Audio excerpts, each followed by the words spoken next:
It's Rat Patrol time. It is. We are on Rat Patrol right now, Derry. But to get you in the mindset to prepare for the great rat hunt, we have a song prepared for you that we'd like you to listen to now. That will put you in the mindset. I apologize early. We're going to get dark. I hope you are ready in your souls to stare into the abyss. I have not heard this song yet. All right, let's hear that. Let's hear it.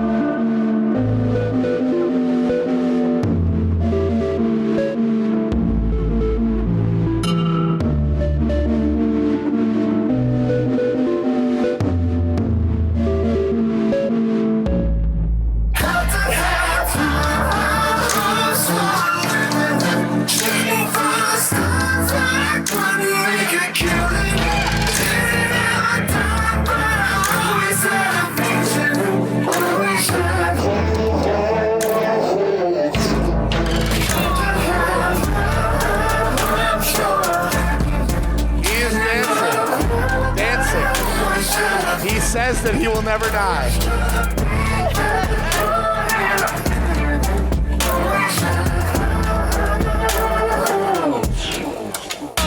Cut the music. Cut it. Okay, What the fuck was that? that song was directed by Ari Aster, by the way. That was more demonic than like fucking anything. Shout out to Mike Kowalski for doing the remix on that one. Yeah. Mike Kowalski, cousin of Molly O'Brien. Let's give a shout out to Molly O'Brien tonight, everybody. Honestly, it's generally very unholy when the Irish interact with the Polish, but it's fine. New England specific reference. I never thought I'd hear something more disturbing than Giles Corey. More bone shaking. That's in the canon now. Amazing work, you Polish warrior. Okay, I hope you guys have been chilled to your core by the chopped and screwed version of High Hopes. Because guess what? We are going to chop and screw all of his lifetime hopes on Tuesday. Ready for that, guys? Are you ready for that? But first, we must stare into the abyss. Yes. We must stare into the abyss. And the first thing I'd like to talk about is, okay, so we all watched the debate on just the other night, and it really crystallized to me. It's something it's hard to articulate, but when you see Pete Buttigieg talk, when you see him give a campaign speech, a stump speech, when you see him answer questions at the debate, I am just totally overcome inside with this one question. What the fuck are you talking about? Seriously though, anytime you see a campaign ad, a media hit, just a stump speech from this motherfucker, ask yourself, if you're a voter or if you're any normal human being, what is he offering you? What is he actually saying to you? What is he saying that he's going to do on your behalf? What is he saying he represents? What is his vision? What is he offering you? No, not just nothing, also bad stuff. Well, what he's offering you, it doesn't matter He's what offering he's you terrible food and the portion's so small. He's not offering you anything, but it isn't really what he's offering you, it's how he's offering it to you. He's offering you beautiful sounding gibberish, but most importantly, in a fake, deep Elizabeth Holmes accent. Yes. We watched the debate on Friday, and I got it because whenever we'd watch the previous debate, we would always just ignore Mayor Pete because it just sounded like fucking Peanuts teacher talking. But because this is the first debate where he was one of like the guys, he is the guy who won Iowa. So Second. And it was the first time I realized when he was talking, holy shit, this motherfucker is making his voice deeper to sound more serious. Or to sound more like Obama. Every time. I would never do such a thing. Every time they Definitely don't listen to me on podcasts where I speak to girls. I'm like, oh my God, you're right. No, he's deliberately making his voice lower to sound like Obama. He's doing vocal blackface. He is. He is doing Elizabeth Holmes shit. He's doing Elizabeth Holmes shit. The inflection, too. Because they cut to him and they say, Mayor Pete, what do you think? And they cut to him and it's this howdy-doody looking motherfucker. this like little scrubbed schoolboy who should be wearing short pants, and they say, "What do you think about this?" He goes, "I think the problems of America are the problems of the country." It's like if Milhouse did a whip it. Yeah. It's like, motherfucker, you're faking that. You're trying to sound. Mayor Pete. Mayor Pete, Joe Biden says you don't have enough experience to be president. How do you respond? Joe Biden? Isn't he a great big old person? Some of you got that one. Shout out to God. By the way, shout out to Ted Levine. God, Ted Levine, Bernie bro. certified Bernie bro. Donated to the campaign. To God, Ted Levine. It puts the SDEs in the basket. Yes, or else it gets the hose. Also, I didn't mention this. I didn't mention this in the first half, but there was a photo today of Paul Giamatti at a Bernie Sanders event right here in New Hampshire. Friends, brothers and sisters. I will qualify this by saying he was also at an Andrew Yang event. And the Buttigieg event. And he's just sort of a political tourist. In my heart of hearts, though, I know inside Yes. that Giamatti is a Bernie bro. He is. And I truly feel that like our whole show is just coming full circle. Giamatti is on our side. Friends, brothers and sisters, truly the best among us are all together in By this the way, one moment. I once sat one row away from Giamatti at a double feature at BAM. It was The Manchurian Candidate Interesting. We'll be talking about that in a second. and All the President's Men. Speaking of the Manchurian Candidate, Pete Buttigieg was asked, if you were shown the intelligence that Trump did about Qasem Soleimani, would you have ordered that hit? And he said, I would never consider military action until I looked at all the evidence and then someone shows me the Queen of Diamonds. A few people got that one. It'll become more clear It's a to you. good movie. It'll become more clear to you as this second half of the show goes on. But, so we're just like, trying to discern, what the fuck are you saying, dude? Every fucking answer, it's just this vague, totally vague pablum. Gibberish. It's this. What we would refer to as platitudinous. He's doing an impression of Obama that's even more vacuous than when Obama did it to great success. So, of course, we know. It's number two. You'll be back. Number two. No, but here's the thing. I'm not stopping this fucking car, okay? Here's the thing, though. The Obama thing, and I wrote about this in the It's Bernie Bitch thing. Obama was the last of the horoscope candidate, where you give someone a horoscope and you're like, you're very creative and things are going to happen to you. And you're like, oh my God, that's so me. Like, he formed a campaign around the most vague, kind of cold reads that like a dime store psychic uses. And everyone was so traumatized by Bush, too, that they were like, yeah, fine, whatever. Literally. And anytime people are like, oh, Obama was so charming, I'm like, well, okay, but he had a little bit of help from his predecessor. Yes. You can't do that a second time without people being like, you're not saying anything. And here's the thing, and this has been confirmed over and over again. Matt Christman, everybody. Did you flush? The chamber is empty, and we're all ready to go. Here's the thing, though, and this goes to my point about watching him and just like my brain like falling out of my ears. What the fuck are you talking about? This has been confirmed over and over again by every conversation I've had with many of the volunteers and canvassers, both here in New Hampshire and Iowa. And they say when you encounter Pete Buttigieg supporters or people, and you ask them, well, like, what do you like about Pete? Why are you supporting Pete? They never, not a single one of them, will ever say anything about a policy, an idea, or a problem that they're facing in their life. They all say the same thing. He gives me a certain feeling. He makes me feel the way Obama did. You know what? He's so smart. He's just so smart. You know what that is? It's fluoride. The more fluoride you've ingested, the more Pete Buttigieg speaks to you. No, fluoride is good. Fuck off. Yes, yeah. Everyone should have fluoride in their fucking water. It's the reason all our teeth aren't falling out of our fucking head. But, so, if you've been following the show, you will remember the amazing way Felix has channeled Joseph Robinette Biden, right? now that Joseph Robinette Biden is completely done. Bye-bye. Bye. Bye, Sleepy Joe. He just said today to a woman who asked him why he lost the Iowa caucus. You know about the caucus? Yeah? No, you're a lying dog-faced pony soldier. And he wasn't insulting her. He was being cheeky, and it was quoting a John Wayne movie, the famous John Wayne film. That we all we're all aware of, Lying Dog-Faced Pony Soldier, starring John Wayne and Henry Fonda. Yeah, he was talking to like a 30-year-old woman and was like, "Hey, remember this movie that came out before desegregation?" That's called the Biden classic. So we have imbibed so much Biden. But here's the thing, though. We're beginning to imbibe Pete. And he has Pete-isms as well. He has a way of talking that we've been allowing into our souls, which is very dangerous. It is not as funny as the Joe Biden, but it is specific. So, for your edification, could we have some Pete-isms? Can we have some examples of the things Pete talks about?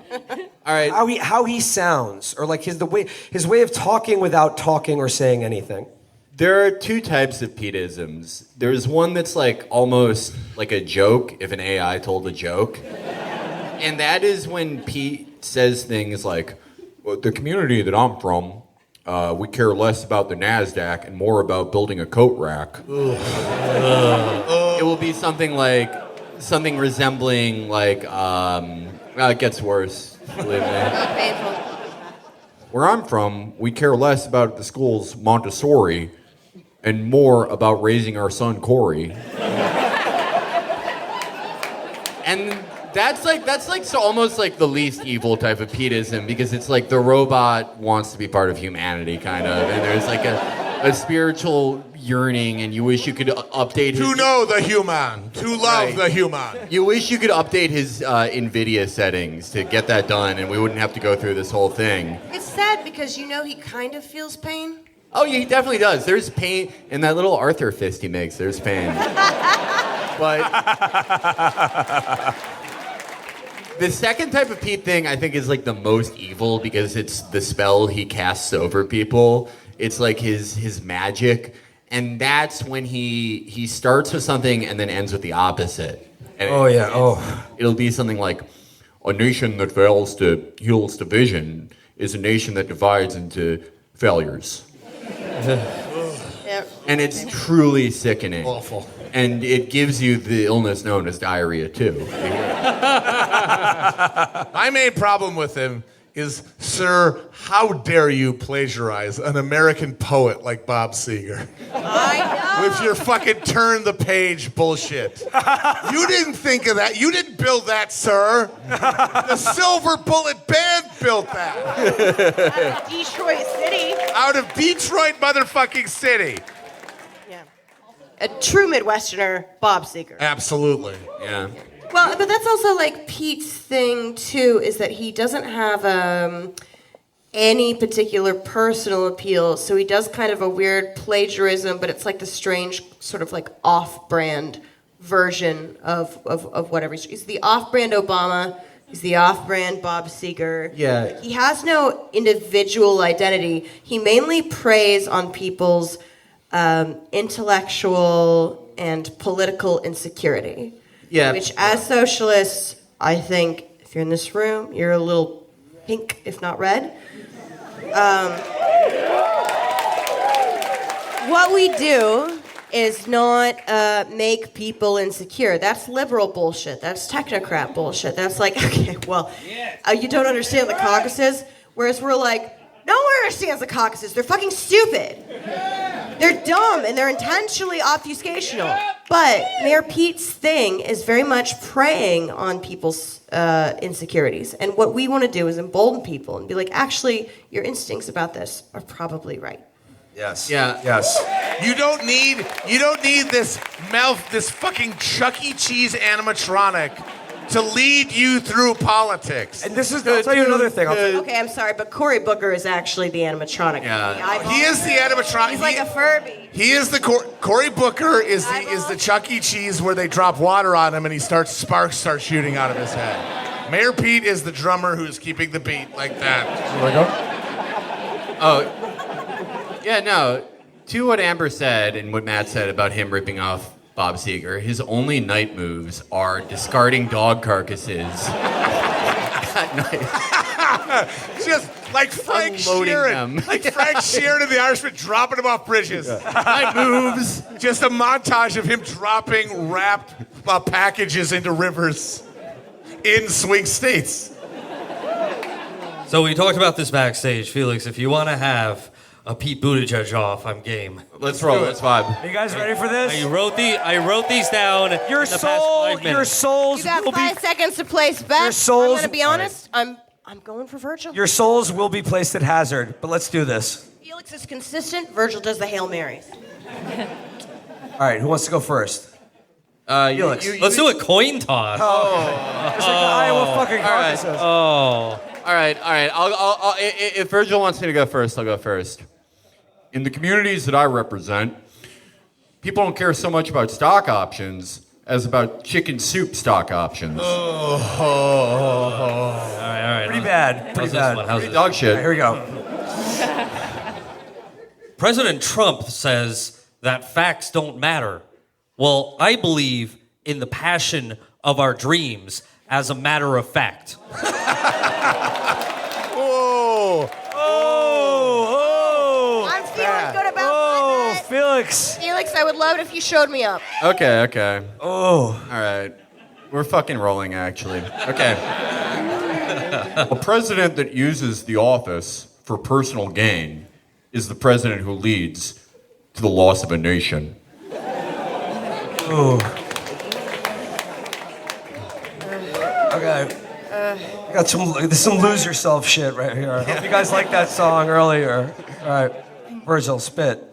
When we stop being divided, the sum of our values will add to the quotient of our imagination.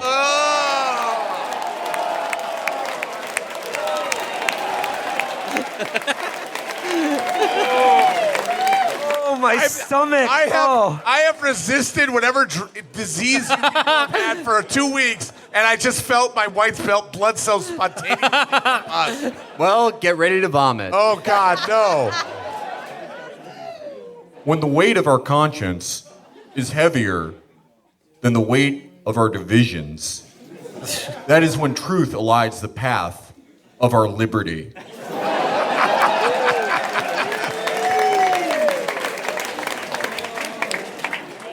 Terrible. Really bad. I really feel ill right now. Oh, I don't know Do if this, I buddy. can You can handle do this. You can fucking do this. Oh, God. KG can do this. You know, some people say blue lives matter. Oh, no. Oh, no. Oh, no. No. This is a Hail Mary. This is the Hail Mary I told you about. Some people say all lives matter. Oh, boy. Here it comes. But when it comes to our dreams, all ambitions matter. All right. Felix, I'm sorry. I have one more. I have one Bring more. it, bring it. I got one more, too. All right, one more final Don't worry. exchange. Buzzer. All right, here we go. This is warning. This is pure dog shit. We can find ourselves arguing about rideshare, but I hope we can all find ourselves agreeing about childcare. Oh, fuck. Oh, shit. Fuck you. Oh, shit. You. All right, Virgil. you. Yo, you better come strong with this last one. Okay, all right. You know, Joe Biden says that small towns don't matter. Well, I believe that the smallest towns have the biggest heart, and the biggest cities have the smallest cocks. There we go. There we go. Wow. Okay. Everyone in this room, Whoever wins, we all lose. you've all got coronavirus now. Congratulations. Okay. Okay. We are on the path That was brutal. to darkness right now. We're on the shining path. Yeah. I wish. Yes. Oh, I Yeah. mean, well, they shared an enthusiasm with Pete. They were also That took small. us- They were also mayors of small towns. That's the thing. Okay. To that end, a mayor of a small town. A mayor of a city of, I don't know, 100,000 people. The fourth largest city in Indiana.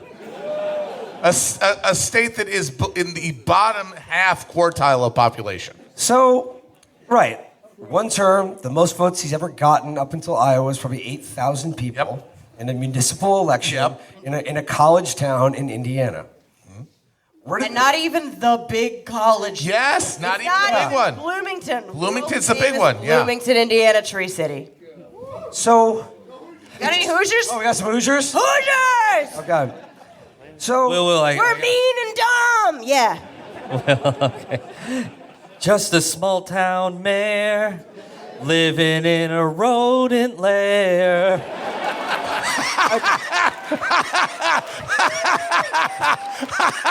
That's okay, That's but good, that's that's actually about Detroit. You really would have done I was born in a small town if you really wanted to be accurate. let's pull out of this for a second. So, back to what Rizzo said. Mayor of a college town in Indiana. Catholic college town. All of a sudden, he's a national figure. Where did this guy come from? Why is he in the position now of being like, neck and neck with the most popular politician in the country who's leading a mass movement led by the democratic hopes and dreams of not just the young generation, but every decent person in this country who wants a better future? He got it. How did it get here? How did it get here? How did all that shit that we saw in Iowa happen? So here's where I'm going with this, guys. And we're going down this rat hole right now. Oh, yeah. Here's the thing. If you've listened to our show, if you're a fan of the show, you know that we've talked about, how should we say, stories, news events, some might say conspiracy theories on the show. History. Right? History, right? We've talked about, Matt has done a solo episode on Operation Gladio. Yep. We did. I did stuff on I did an article about the infiltration of various left groups. COINTELPRO, yeah. Yes, by COINTELPRO, which was, by the way, based on just released FBI documents that they have publicly acknowledged are true. Mm-hmm. We did an interview with the journalist Tom O'Neill about the connection between Charles Manson and the CIA's MK Ultra program.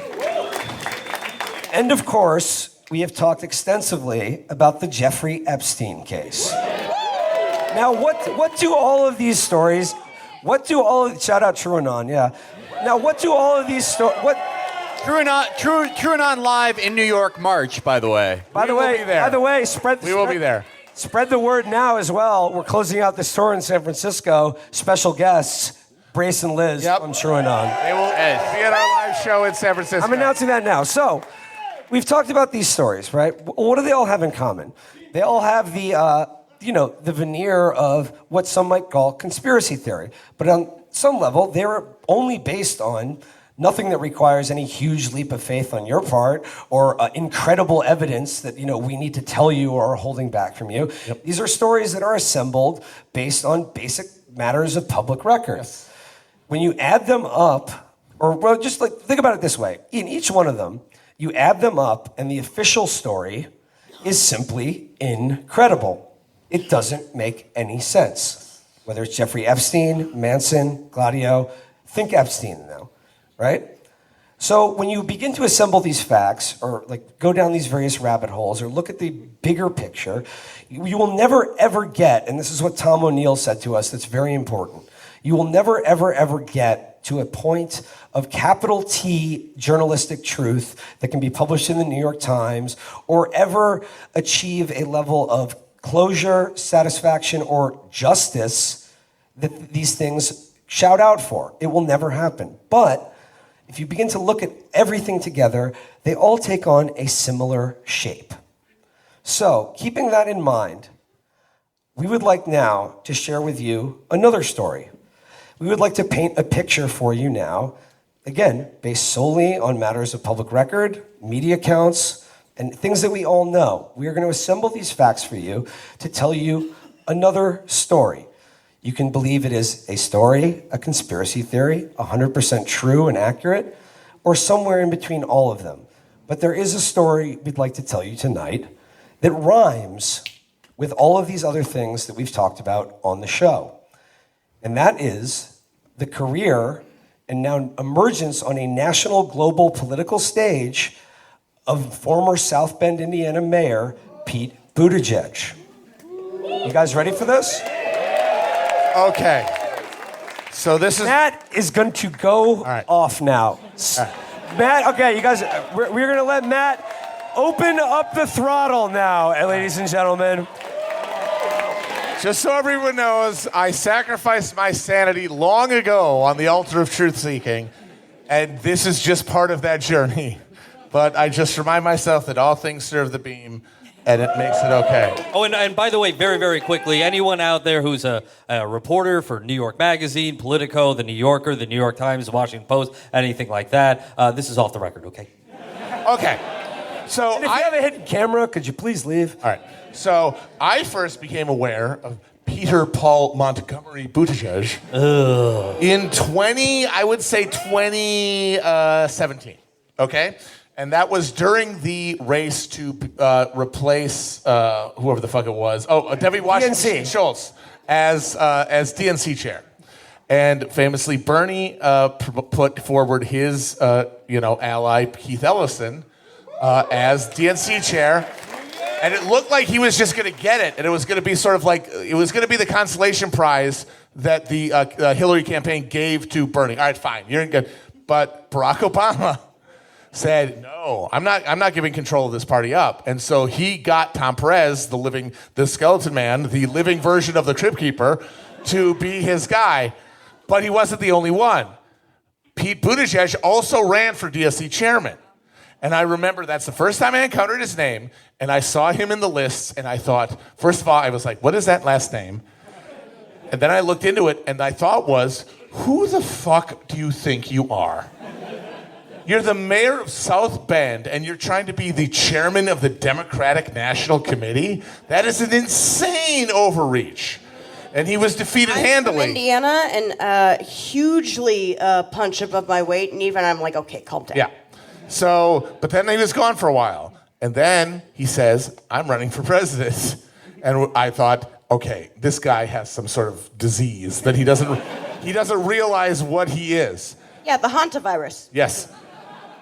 And then I watched because he came on the scene, hey, I'm the gay mayor of South Bend, and I'm just going to say Obama bullshit.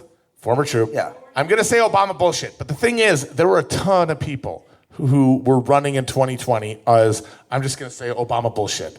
Beto O'Rourke, coming off of the highest profile Senate race of 2018 midterms, where he almost beat Cruz, became the darling National attention. The entire American cover of Vanity Fair, Annie Leibovitz. The guy who was going to break the GOP stranglehold on Texas. And then you had Cory Booker, a guy longtime senator, a guy who has the same vocal cadence as Obama, a guy who has the same message as Obama. A bunch of these guys all went for the Obama lane. All of them flamed out spectacularly. And the guy who was left to not only hold that lane, but to become the establishment choice to stop Sanders at the very end is the fucking mayor of South Bend, Indiana. Not only that, but why very early on in his campaign, again, former mayor of South Bend, Indiana, a city of 100,000 people, very early on in his campaign, why was this guy, instead of Joe Biden, former vice president, Beto O'Rourke, Kamala Harris, Cory Booker, Kristen Gillibrand, go down the fucking list, very early on in the campaign, why did 40 of the world's most billionaires, why did they give him all this money? Why was he having huge ticket fundraisers as this nobody? This is before he became the last option. This is back when there were like 25 people in the field. But then you start to look at his career. You look at his CV, the one that he's so proud of, and every single element of it makes you raise your fucking eyebrow until it falls off of the top of your fucking head. Starting with the fact that he loves to talk. I'm a Rhodes Scholar, Harvard graduate. Oh, I'm so very, very smart. My dad translated Gramsci. Oh, I'm a genius. Yeah. So his first gig after college was with McKinsey Associates, which we've talked about. We've talked about how they are a global fixer for every disgusting company that wants to excuse layoffs. He was involved, as Benjamin Applebaum pointed out. You work for a company that was fixing bread prices. Peter. Well, Peter. again, to be fair, how did overpriced bread ever end up poorly for a bourgeois class? Yeah. People love paying too much for bread. You didn't think it would be a big deal. Hey, Virgil. So, McKinsey, fixing bread prices. But not only that, while he was with McKinsey, he spent a time in Iraq when McKinsey was being subcontracted to help build the post-war government there. And while he did that, he took a vacation to Somaliland, which is not a country. Somaliland is a breakaway region of Somalia, which has Of Ethiopia. Somalia. Oh, okay. Which is has its own local government because Somalia, it hasn't had like a functioning government for 30 years. Part of it broke away and has like a coherent government. At the exact same time that the U.S. government was making inroads to attempt to establish military bases there with the connivance of the local leadership, Pete Buttigieg and his friend from Harvard, a guy whose name is, oh good Lord, Nathaniel Myers is his name, a guy who works for USAID, the USAID International Development Organization, which has been for 40 years a known CIA front.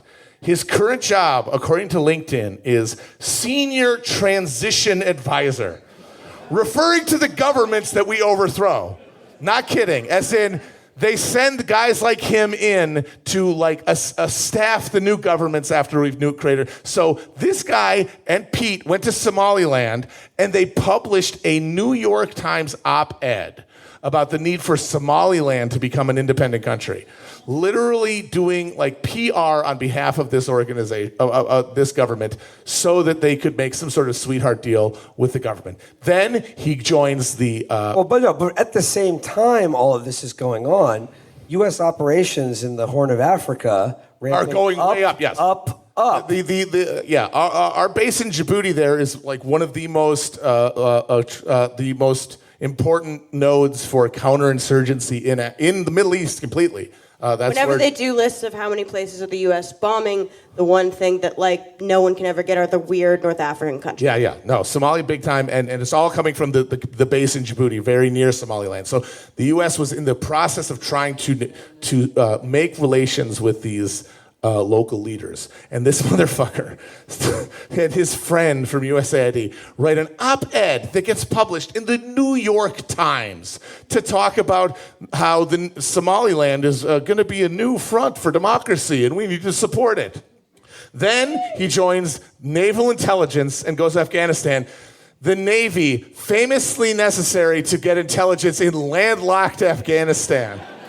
The Navy's really good at mountains, actually. Yes, where he has admitted in his own books that he spent time in CIA safe houses. A guy who has glowing portraits of this guy talk about how in his study he has maps of the mineral resources of Afghanistan in his fucking house. He's a cartography. Like a normal guy. He's a cartography buff. He loves maps. He's a goddamn map nerd.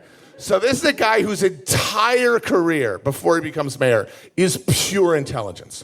Absolutely. There is not a single thing he did either with McKinsey or with the military that does not indicate that he was doing, at the very least, like high-end grifting McKinley shit, or at the worst, like Project Phoenix, like targeted assassinations. LGBTQ CIA. Exactly. That's not my joke. That's someone else's joke, but, And then he becomes mayor of South Bend, where he becomes the most media-savvy, most media-connected guy in this pissant town of 100,000 people, where his job is basically just to ethnically cleanse the black people out of the neighborhood so they can be gentrified. By the way, someone reminded me of this, like about a year ago, Pete Buttigieg tweeted out, I think it was another New York Times article, about using counterinsurgency techniques on restive urban populations. Yes. His comment was, interesting article. That was in 2012. 2012, yeah. Well, to be fair, South Bend is not an urban population. I just want to say this really quick, and I maybe you've seen this too, but it's that the Peter Bernie meme, right? And it's like quotes from as they were both small-town mayors, right? Yes. Bernie of Burlington, Vermont in the 1980s, and Pete of South Bend. And they both had different, there were some differences in their housing policy, so to speak. And here's a quote from an article about Pete's housing policy. Buttigieg has sold a park to private developers and giving tax breaks to luxury condos. Less than a mile west of South Bend's booming downtown, its African-American Latino residents continue to complain of police harassment, rampant evictions, and a team of code enforcement inspectors who find them every time they forget to mow their own lawns. And this is a guy who came into office with a specific policy of, hey, if your house sucks, we're going to fucking tear it down and turn it into one of those fucking fake bistros called Fork in Ukraine. You know what I mean? Like a fucking like a place in an airport. Bites with a Y. Yes, exactly. Any place just called Plus Salt. Anyway, but I'm sorry, I got to read because I just love this so much. Here's a quote from a similar article about Mayor Bernie Sanders. He often butted heads with local developers who were overeager to convert subsidized housing into luxury condos. This is the 1980s, by the way. Quote, hang on, quote, over my dead body, are you going to displace 366 working families?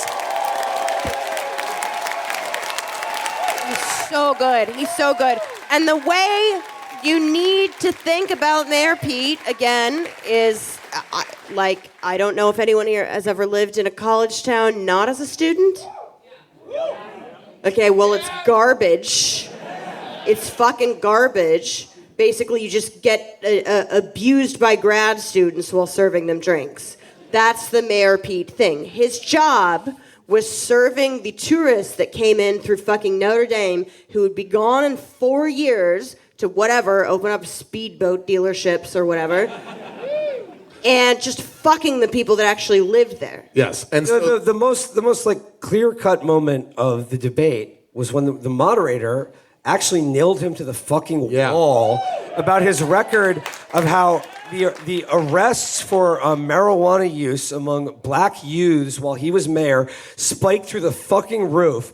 And he didn't answer the question. He dodged it entirely. But what little attempt he made to try to justify it was he said, we wanted to tie drug arrests to gun and organized crime and gangs. Okay. To be fair, growing up as a Hoosier, we all lived in constant fear of the South Bend Mids gangs. Yeah. It was extremely dangerous because of all of that dishweed around Notre fucking Dame. That's what the Crips and Bloods war was about. Was who gets the drug market of South Bend. But I want to make clear, my cousin, he got his wisdom teeth out. He's got a 6 Vicodin left over.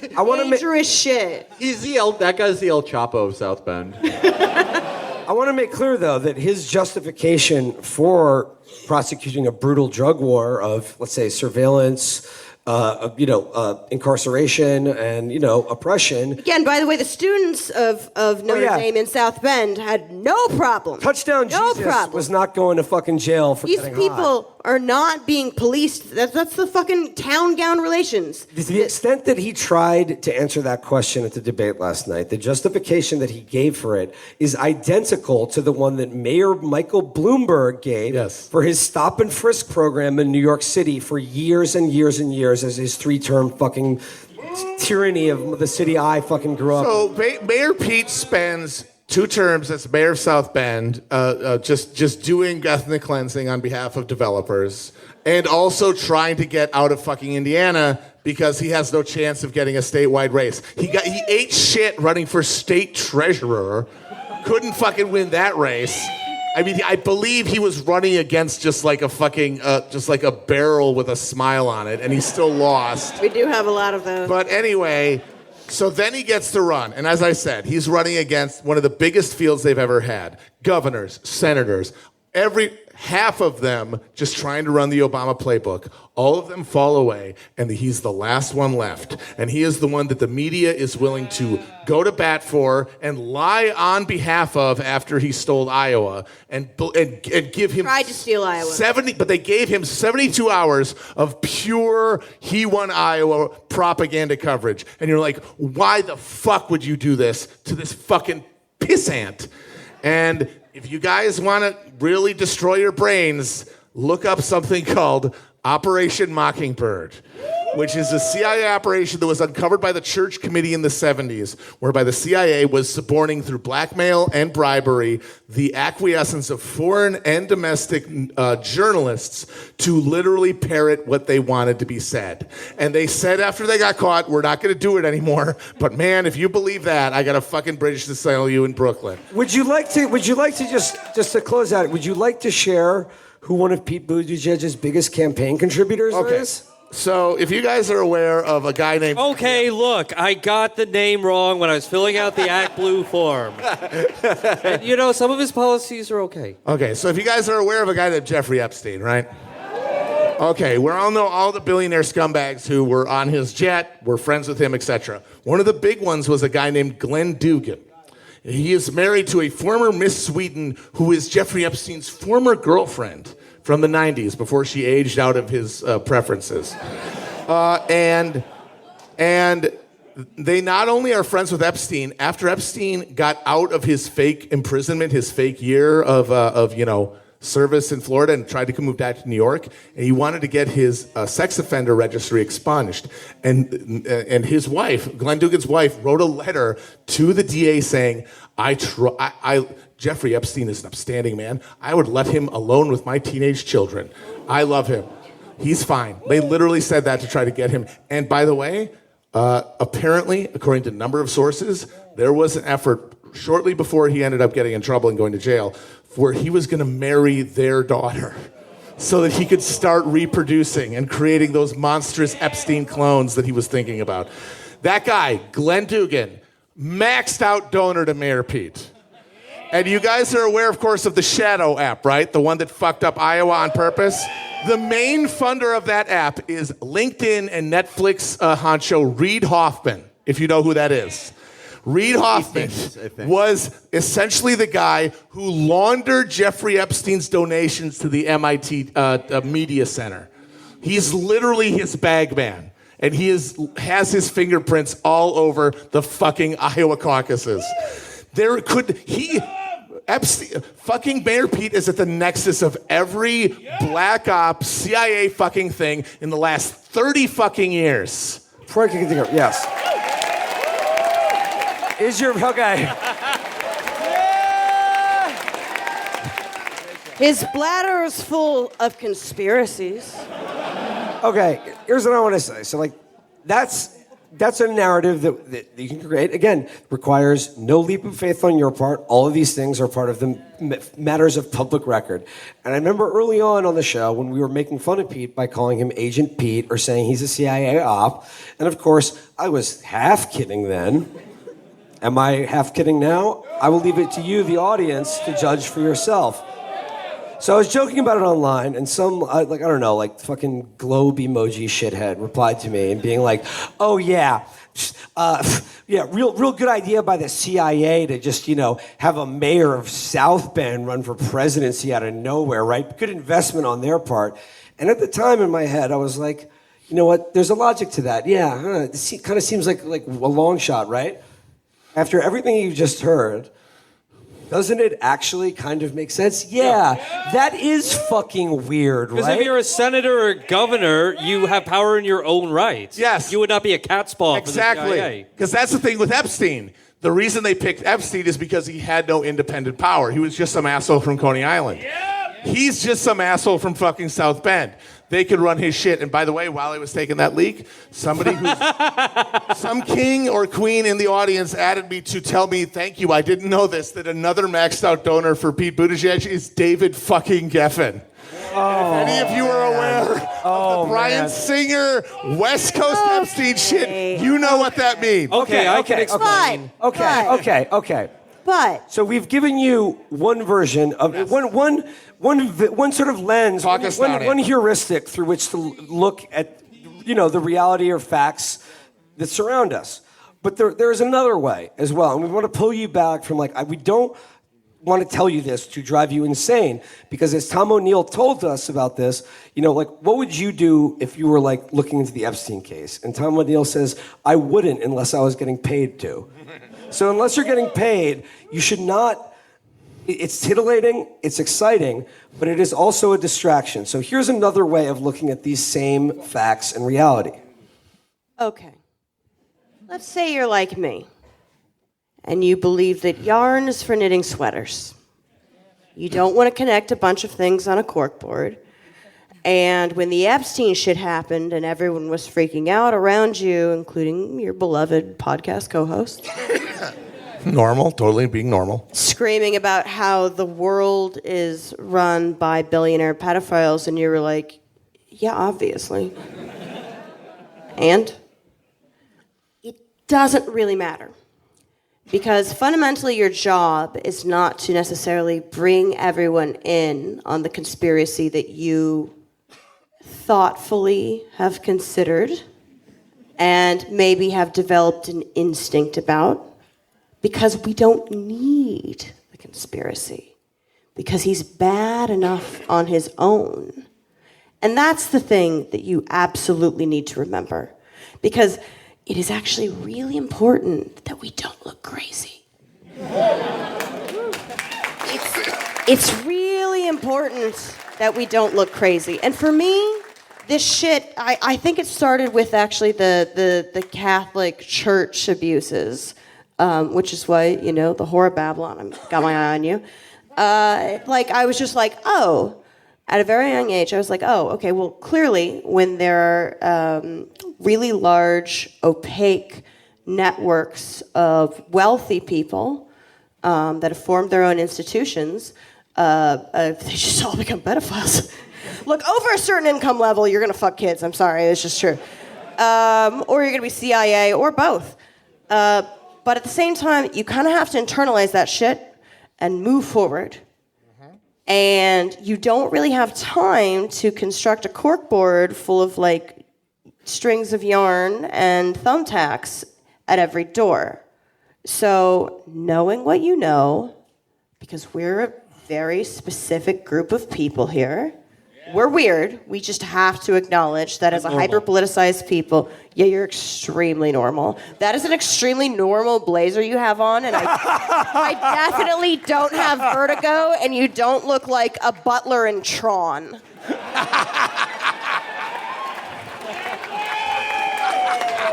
Look, I'm missing the Oscars for this, and I miss my homosexuals, so I'm feeling fashion bitchy. The claws are out tonight, honey. Do we got Donald Trump on the stage? New Hampshire Fashion Week is no longer hot. No big stars, no daring styles.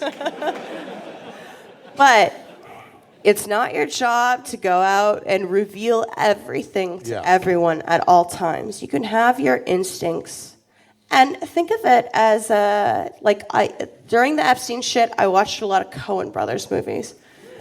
It's a very good thing to watch, because it's I don't know, maybe there's a reason to the universe. Maybe there's a God. Maybe he doesn't care. Maybe there isn't one. It doesn't matter. What we know for sure is that Pete Buttigieg will not succeed.